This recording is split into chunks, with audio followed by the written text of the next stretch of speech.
Podríamos empezar señalando que para comprender los desafíos educativos que nos impuso el advenimiento, no de la pandemia, sino que del siglo XXI,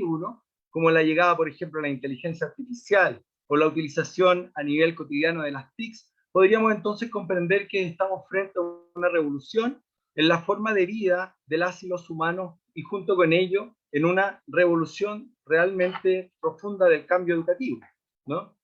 Ahora, la digitalización y el desarrollo de oportunidades dirigidas hacia las familias, los niños, niñas y adolescentes y adultos en sus procesos y capacidades para aprender y aprender es lo sustancial. Y hay una brecha, una gran brecha en este sistema, ¿no? ¿A qué nos referimos? Junto con esto, obviamente, es nuclear preguntarnos, ¿no?, el sentido de incorporar las tecnologías digitales y con ellas las TIC en los procesos educativos e intentar comprender y estructurar modelos pedagógicos pertinentes a los requerimientos que tenemos como países que poseemos contextos pluriculturales, incluso plurinacionales, como ocurre en todo nuestro continente latinoamericano y en particular en los países del mundo andino como Perú, Ecuador, Colombia y Bolivia, pero también los países que han tardado en reconocer su pluriculturalidad como Chile, Argentina y Paraguay.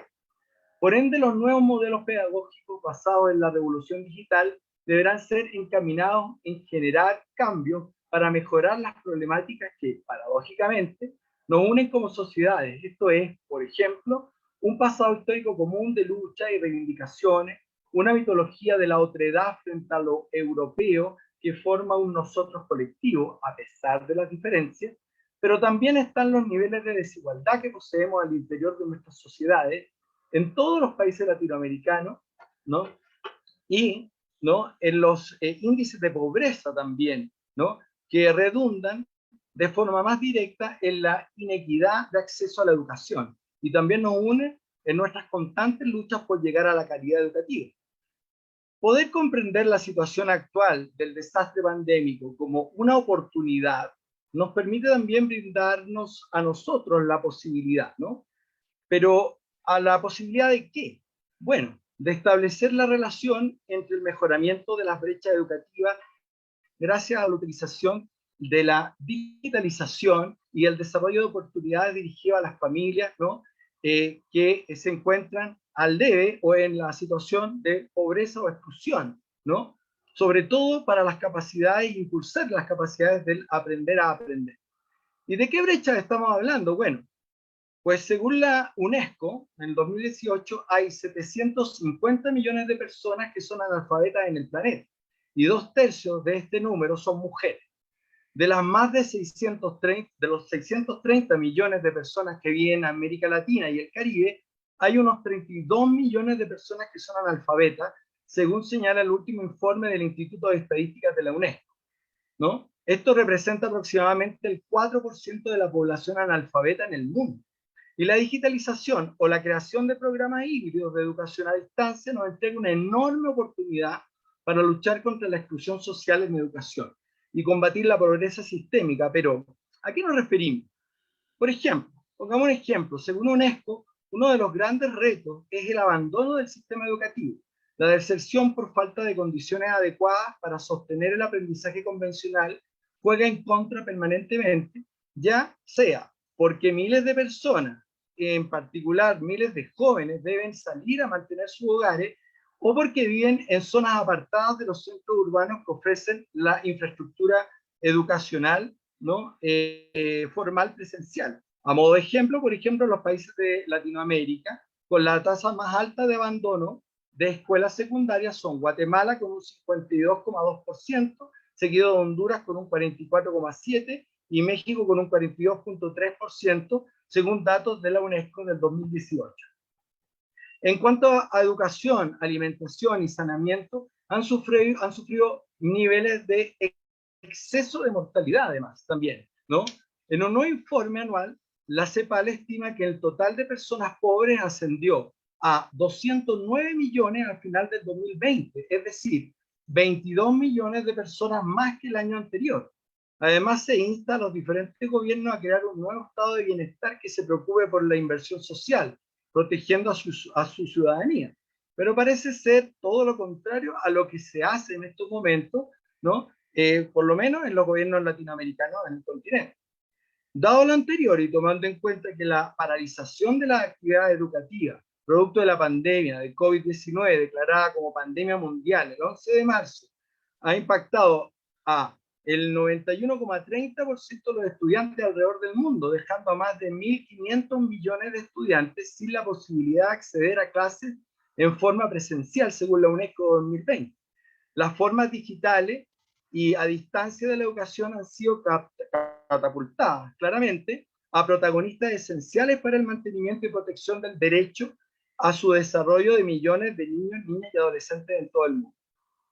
Según el Instituto Internacional de la UNESCO para la Educación Superior en América Latina y el Caribe, y ESALC, ¿no? La educación superior, ¿no? En su balance de los efectos inmediatos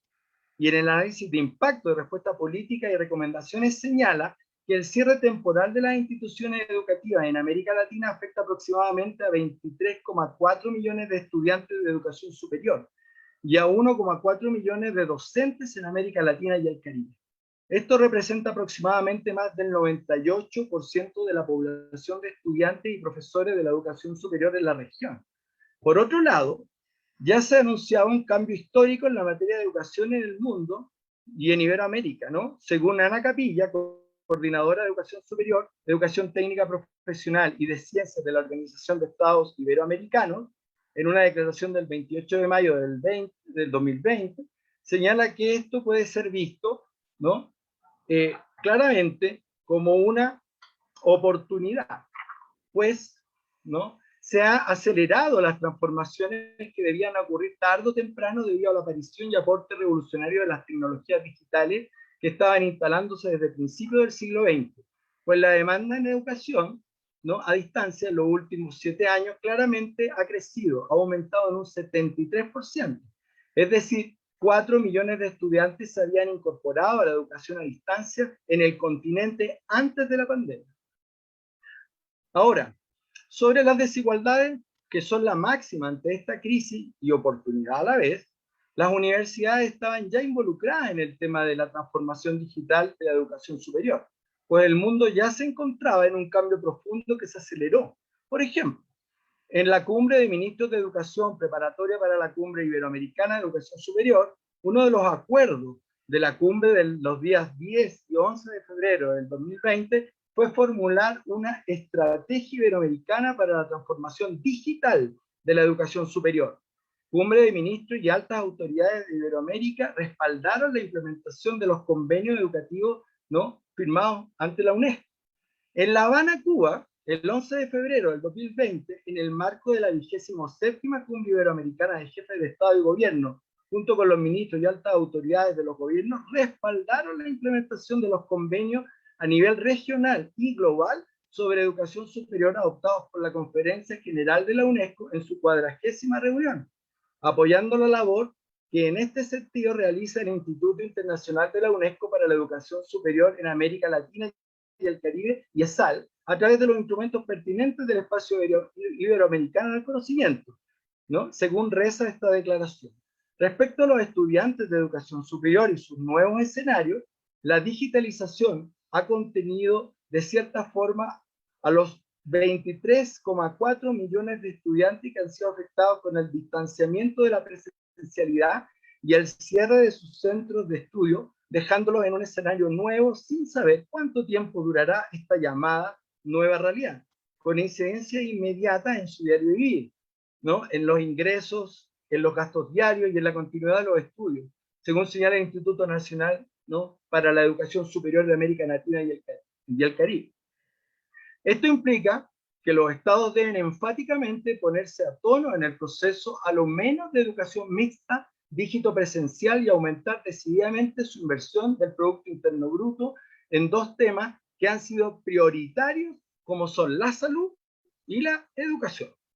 Pero al parecer los gobiernos de la región se mueven mucho más lento de lo que se desearía en torno a los procesos de actualización de la educación, y en un contexto que hay que analizar para comprender que todo cambio de educación mixta dígito presencial pasa necesariamente por ponerse al día en los temas pendientes en materia de exclusión, pobreza, desigualdad de oportunidad y derechos de las y los ciudadanos, pues sin esta puesta al día, todo intento de transformación de la educación pierde su sentido, pues esta se ancla fundamentalmente en la base social. Ahora, el panorama de Ecuador, a modo de ejemplo. En el caso ecuatoriano, el Estado, en el 2021,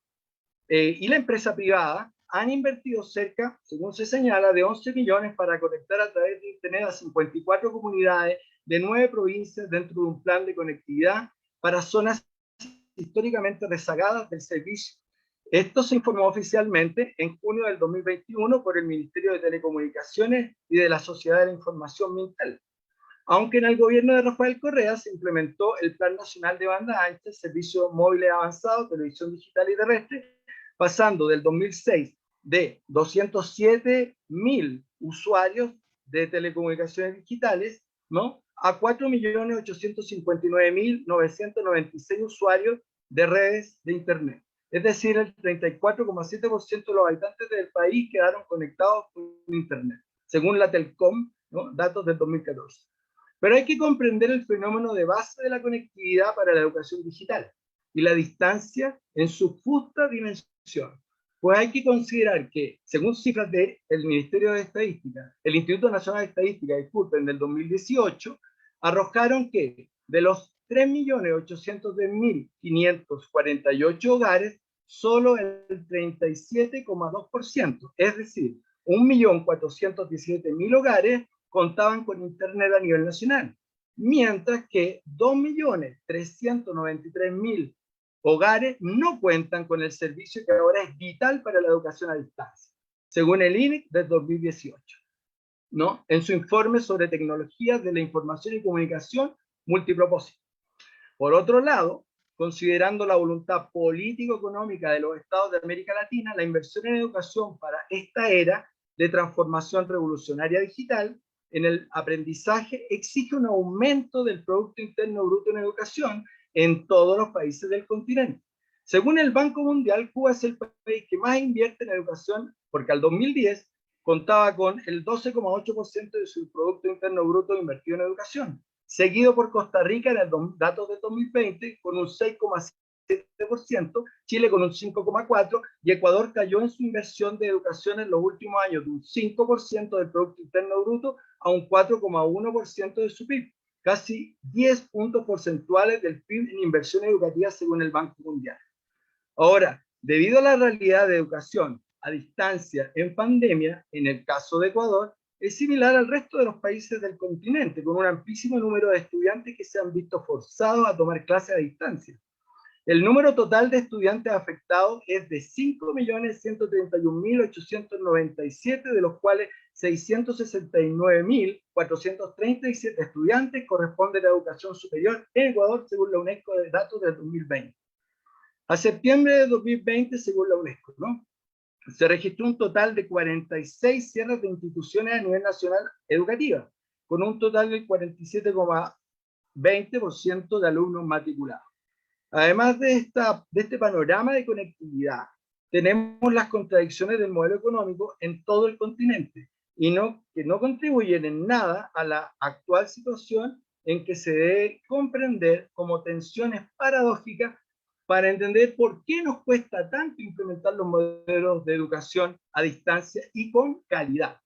Por citar un caso en América Latina, en Ecuador, según el INE, octubre del 2021, la canasta básica de los hogares es de $712,2 mensuales para cubrir las necesidades básicas de una familia. Pero para junio del mismo año, del 2021, el mismo INEC señala que una persona es considerada pobre por ingresos si percibe un ingreso familiar per cápita de $84,72 y pobre extremo si percibe $47,74. Es decir, que una familia de 2 progenitores en donde ambos trabajan, si se obtiene el sueldo por sobre los $169,44, por ejemplo, o si se obtiene $200 o $300, incluso $400 al mes, con una canasta de $712,2, no sería considerado pobre o no sería considerado bajo la línea de la pobreza, pero no puede cubrir la canasta básica asignada por el Instituto Nacional de Estadística en octubre del 2021, que es de $712. Explíquenme eso. No se entiende. Según el informe de encuesta de empleo y desempleo del INE, a junio del 2021, en su página número 7, señala que la pobreza a nivel nacional se ubicó en 32.2% del total de habitantes y la pobreza extrema con el 14,7% del total de habitantes, es decir, 46,9% de los habitantes se encuentran bajo la línea de pobreza. Es decir, que de aproximadamente, en datos proyectivos, de 17 millones de habitantes que tiene el Ecuador, hay 7.983.789 que se encuentran bajo el umbral de la pobreza en el país. Pero la educación a distancia de calidad nos da la oportunidad de revertir estas condiciones de pobreza de la población, siempre y cuando los gobiernos puedan tener un compromiso por el cambio educativo y su inversión. Pero es difícil, por ejemplo, cuando la CEPAL señala que la evasión genera, ¿no?, un perjuicio, la evasión de impuestos tributaria en el país, un perjuicio de 7.600 millones de dólares. Lo repito, 7.600 millones de dólares para países como Ecuador. Es decir, son recursos que deja de recaudar el fisco. El monto representa el 7% del Producto Interno Bruto y es casi la mitad de lo que recauda el impuesto del país en un año. Con esta cifra, en el caso de Ecuador, a modo de ejemplo, se podría casi duplicar el actual presupuesto en educación, que es de 4,1% del Producto Interno Bruto. Según cifras que contan en el estudio Estrategia para abordar la evasión tributaria que publicó en noviembre del 2020 la Comisión Económica para América Latina y el Caribe, CEPAL. Lo que se quiere explicar es que la transformación revolucionaria en términos educativos implica necesariamente una transformación del modelo de sociedad y que las palabras grandilocuentes de las necesidades de un cambio hacia una digitalización nunca se llegarán a concretar si no se va acompañado de un cambio estructural que provenga de los sectores estatales y productivos que de cualquier país latinoamericano. Ahora, volviendo al tema educativo, ¿no?, principal, como situación de contraste a estos datos entregados, en los días anteriores en el Ecuador se ha denunciado la sistemática reducción del presupuesto de la educación superior pública y en particular de la Universidad Central, que en mayo del 2020 sufrió la disminución de 11 millones de dólares, que impactó severamente el presupuesto del 2021. Ahora en la plataforma presupuestaria del 2022 se pretende mantener esa rebaja y agravarla aún más, reduciendo a 12 millones de dólares el presupuesto universitario, a pesar de que en el año 2021 se incrementó la matrícula en un 9,6%. Esta reducción, que es un golpe frontal a todos los procesos educativos, produce una afectación al derecho fundamental de la educación, ¿no?, y se extiende además a otros derechos contemplados en la Carta Magna de la Constitución del Ecuador. Con este escenario que se repite a lo largo y ancho del continente, debemos discutir las temáticas de virtualidad y presencialidad educativa en el caso de Ecuador y lo mismo en los demás países del continente. No se puede tener un cerramiento antisistémico al complejo contexto político, económico y social que sostiene la transformación de la educación y más aún si hablamos de la digitalización de la educación pública, ¿no? Entonces, estamos en un escenario muy complejo.